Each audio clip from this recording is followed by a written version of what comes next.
Hello, I'm David Grossman. Welcome to Keeping It Real here on All Talk TV, broadcasting from Fitzgerald's Pub on Queen Street. What better place to be? And I'm so pleased to introduce you today. We have Jillinda Greene. She's a real estate agent here with Remax Hallmark in the beaches. She's lived here herself for many years. And I'm so delighted, Jillinda, that you could be here because, as I mentioned to you, the beaches, well, I've lived in Toronto all my life, but the notion of working and possibly even living in the beaches is new to me. So I'm really pleased that you're here and you can share with me and some of our viewers about the beaches, life in the beaches, real estate in the beaches, and that kind of thing. So thanks so much for being here on Sunday morning. Well, thank you for having me. Appreciate it. Now, I want to start off with talking a little bit about the beaches themselves, because you have been writing articles for a couple of different local magazines about the history of the beaches and the character of the beaches. And actually, I think this may be a good segue here. We have a slide which I'm going to read. This is your writing for, I think, Snap magazine, or that particular one was for Snap, yeah. Okay, very good. So this is an excerpt from one of the articles. Over the years, I have watched children splash in the waves of Lake Ontario, enjoyed the picnics with hampers, blankets, and beach balls, groaned with the weight of all the runners and their intense routines. Now I understand what this means. People will get it in a moment. Watch the storm clouds collect over the lake, or enjoyed the mist of the rain accompanied with fog on a hot summer's night, the soft snow gently falling to the ground of the luminous light generated and reflected by the mirror and shimmer of a golden moment, enhanced by the waters and reflections of Lake Ontario. Those who cherished me at birth could never have imagined what a wonderful life I would enjoy and how the soul of the community would feed me. I am the boardwalk. And that's, of course, written by Jillinda Greene. So, do you ever feel like the boardwalk? I mean, you've lived here all your life. How do you compare yourself? I wouldn't say I feel like the boardwalk, because I write for a couple of local magazines, and I've written about the Ludi Life Station, different landmarks. So I'm always sort of thinking, what can I write about next? And so I had a deadline, and I started writing and decided that I wanted to describe my feelings about the beach and different aspects of the beach, and I decided to do it from the prospect or the positioning of being actually the boardwalk, and what would the boardwalk feel like if it was alive and it was watching and whatever. So I wrote that whole article as an older woman, because the boardwalk is 79 years old, and I wrote it as if I was a woman, but at the very end of the article you found out that I was actually speaking as the boardwalk. As the boardwalk, right. Well, it's very beautifully written. Thank you. And I imagine that people who live in the beaches can probably relate to a lot of those things, because the few times that I come down at least once every summer, try and get down more often to the beaches. I mean, that's what you see, you know. And if you're here through the full day, and especially if there's a jazz festival or whatever, you know, you get a taste of that, and it must be pretty awesome to be able to enjoy that every day, I imagine. It is. It is. I live south of Queen, and I'm on a street that is a one-way north from the lake. So every day when I go home, I drive towards the boardwalk along the bottom and come back up. And in the summertime, you do have all sorts of families having picnics. They've got beach balls out, soccer balls out, little nets with badminton, and everybody's out there enjoying the beach and the water. And now we have a lot of paddleboarding, and you can walk along the beach and rent paddleboards and then go out on the water, and it's a pretty special place to live. Right, I bet. So it's almost like being on vacation in a way all the time. As a matter of fact, years ago, I was in Martha's Vineyard, and I fell in love with Martha's Vineyard, and I was walking along and thought, oh, I'd love to live in a place like this. And I thought, you do. You live in the beach at home, and that is probably very often tourists come and think they'd love to live in the beach as well, because it's a very charming place. What are some of your favorite things about the beaches? I love the fact that we have the boardwalk. That's part and parcel of the entire beach, walking along the boardwalk. If you're from the beach and you live in the beach, there's a community where I could go for a walk and meet, I can't tell you how many people, and I can start by myself and end up walking with 6 or 7 people, because you just sort of meet up with each other and walk and talk. So I love the boardwalk.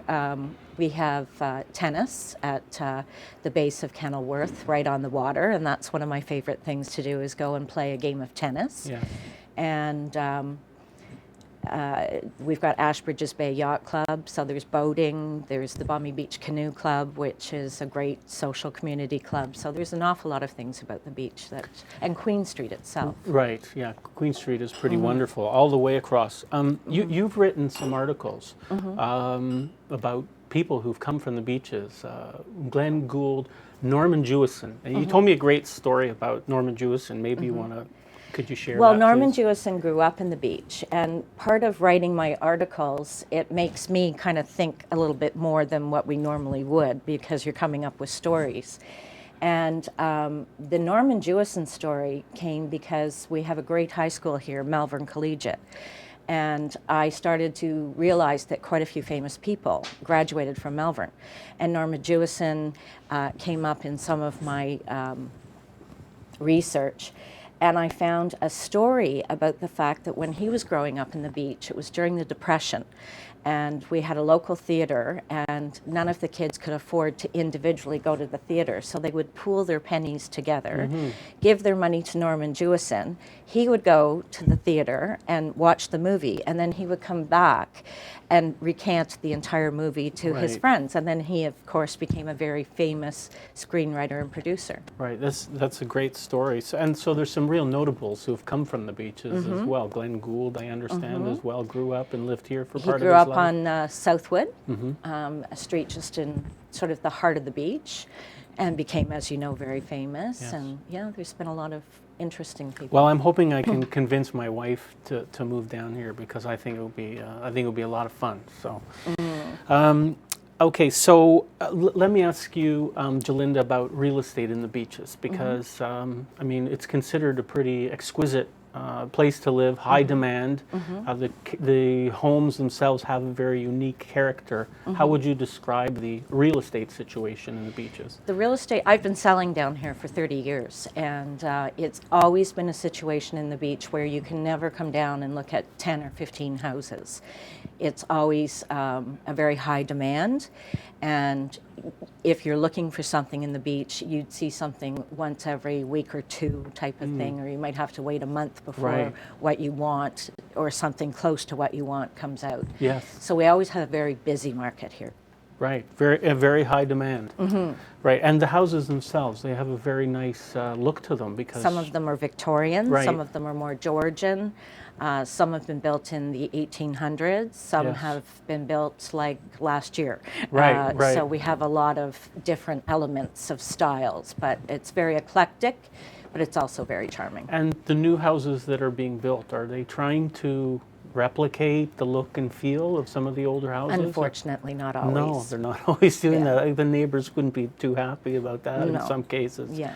I suppose. Well, that's maybe a topic for a politician. If we have somebody, Peters from the bar, to try and get some of the local councillors in, or what have you. Okay, so now your advertising when you go to sell a house is very unique. You were telling me a story about some advertising lines that you use, which I thought were wonderful. Some people in the industry were very critical, but I think they've been getting results for your clients. Yes, you want to give me an example, like with the peanut butter sandwiches? The story, because that really stuck out in my mind. Years ago, I've always been known to write unusual ads. And years ago, I had a listing, and the house had a really great feeling, but there wasn't really like a dynamic anything that I could zero in on to write about, because it needed a lot of work, and it was an old beach character home, but it was very tired and worn. So I kept thinking about the feeling in the house, and I ended up writing an ad that was peanut butter and jelly with milk, the price, and I talked about sitting on the front porch on a rainy day having a picnic. And one of my colleagues came into our meeting at the beginning of the next week after my open house that weekend, and he said, you have really lost it, like peanut butter and jelly. And he was laughing, and it was in the newspaper, because it was back when we did a lot of newspaper.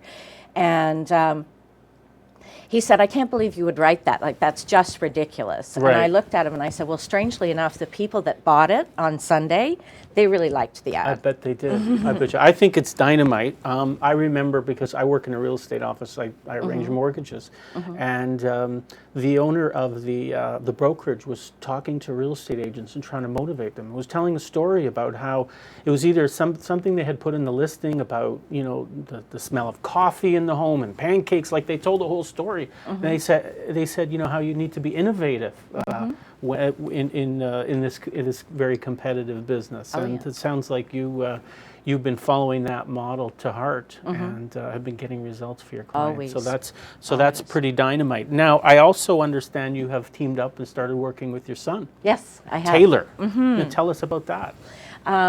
Well, Taylor went off. Well, actually, Taylor, when he was 16, went into the Canadian Armed Forces as a reserve, and he's with the 48th Highlanders, and he went to university. Halfway through university, he took some time off to serve 6 months in Afghanistan, and he came back and kind of thought about a few things and said, I'd like to join you in real estate. And I was really nervous about it because I thought of him as my son. Yes. And I'd be nervous about him going to Afghanistan. You were nervous about him coming into real estate with you. Well, I was nervous about Afghanistan a bit too, but at any rate, That's okay, don't worry. Yeah. He came back and he joined me in real estate, and it's been absolutely phenomenal. He's been with me for 5 years now, and it feels like 5 months. That's great. He gets along really, really well with everybody in the industry, and my clients love him. And I think because of his life experience and being a soldier and serving in Afghanistan, he has a very intuitive sense of people. And he's really, really good at the business. I didn't have to teach him anything. He just was like a duck in water, and I guess has learned through osmosis. Right. That's growing very nice. up with a real estate agent. That's very nice. I think, you know, as an outsider, it seems fortunate if you can do that and help your kids along the way. Because sometimes your kids will, you know, they see what you're doing and they say, that's the last thing I want to do. But obviously you love what you're doing and you've been a good role model, and are able to help him get his start in real estate. I think that's terrific. And it's nice in the sense, I never thought about it when he asked to join me, but it's kind of nice because I have done this for 30 years. So I do have a broad client base, and it means that he'll eventually just take all of that over. And the other interesting thing is a lot of his friends are starting to buy houses, and a lot of his friends' parents are starting to sell their houses. So it's really worked out quite well that if they think of Taylor as Johnny's friend, they know that I've been an agent for 30 years, and so they tend to phone us and ask us to do the real estate for them. And is he working the beaches he works quite a the bit beach as well? and downtown. And Right, very nice. Okay, well, I'd love to meet him sometime. Well, I'd love for you to. Okay, well, thanks so much for coming in today. Thank really you. appreciate you being and we'll hope to talk to you again very soon. Okay. Okay, very good. We're going to take a short break, and we have more of our great show coming up right after this message. Hang on.